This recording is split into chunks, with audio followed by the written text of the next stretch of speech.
നിസി നമ്മളെന്താ വാങ്ങാൻ പോകുന്നത്?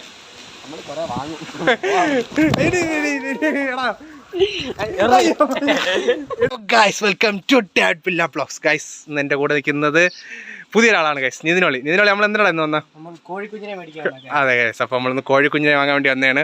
അതിനുള്ള ചാക്കൊക്കെ നമ്മൾ കൊണ്ടുവന്നിട്ടുണ്ട് ഗൈസ്. ഒരു 10-30 വാങ്ങണം ഗൈസ്. അപ്പം ചാക്കൊക്കെ കൊണ്ടുവന്ന് വണ്ടിക്കത് വെച്ചിട്ടുണ്ട്. അപ്പോൾ ഇനി നമുക്ക് ഞാൻ കോഴിക്കുഞ്ഞിനെ കണ്ടിട്ട് വരാം ഗൈസ്. ഗൈസ് അപ്പം ഇതിൻ്റെ അകത്താണ് കോഴിക്കുഞ്ഞുങ്ങളുള്ളത് ഗൈസ്. കണ്ട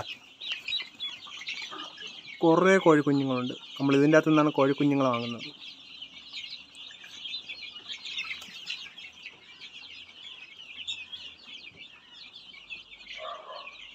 ഇഷ്ടംപോലെ കോഴിക്കുഞ്ഞുങ്ങളാണ്. എനിക്ക് തോന്നുന്നൊരു 10,000-3,000-4,000 കോഴിക്കുഞ്ഞുങ്ങളെങ്കിലും ഉണ്ട് ഇതിൻ്റെ അകത്ത്.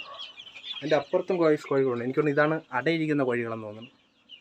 ഇതിൻ്റെ ആള് അകത്ത് പോയിരിക്കുകയാണ് ഗൈസ്. അപ്പം എന്താണ്ട ഗൈസ്, ഇതൊക്കെ എനിക്ക് തോന്നുന്നു ഇതിൻ്റെയൊക്കെ ഈ കുഞ്ഞുങ്ങളുടെ പിതാക്കളായിരിക്കും. ഇത് പിതാവും മാതാവും ആയിരിക്കും ഗൈസ്. ഇതൊക്കെ നിതിനോളി അവിടെ നിന്ന് ചിരിക്കുന്നുണ്ട്. ഇതിൻ്റെ അകത്തൊന്നുമില്ല ഗൈസ്. ഇതിൻ്റെ അകത്തും കോഴിക്കുഞ്ഞുങ്ങളുണ്ട്. പക്ഷേ ഇതാണ് കുഞ്ഞുങ്ങൾ മൊത്തം ഇതിൻ്റെ അകത്താണ്. നമ്മൾ ഇതിൽ നിന്നാണ് കോഴിക്കുഞ്ഞുങ്ങൾ വാങ്ങാൻ പോകുന്നത്. നമുക്കിനി വാങ്ങിച്ചിട്ട് വേണം ഗൈസ്. ഗൈസ് അപ്പം നമ്മൾ ആ കോഴി വാങ്ങിയ സ്ഥലത്ത് എത്തിയിരിക്കുകയാണ്. നിതിനോളി, നമ്മൾ വന്നത് കോഴിയെ വാങ്ങാനാണ് ഗൈസ്. അപ്പം എന്താ ഇവിടെ റേറ്റൊക്കെ എഴുതിയിട്ടുണ്ട്. റേറ്റ് എന്ന് പറയുമ്പം എത്ര 2 ദിവസം ആയിട്ടുള്ള കോഴിക്കാണെങ്കിൽ 10 രൂപ, അത് കഴിഞ്ഞ് ഫീമെയിലാണെങ്കിൽ 22 രൂപ, അത് കഴിഞ്ഞ് 3 to 15 ഡേയ്സ് ആണെങ്കിൽ 42, പിന്നെ 335 ദിവസം കഴിഞ്ഞാണെങ്കിൽ 200 രൂപ ഗൈസ്. അപ്പം നമുക്കപ്പം കോഴിയെ കണ്ടിട്ട് വരാം ഗൈസ്.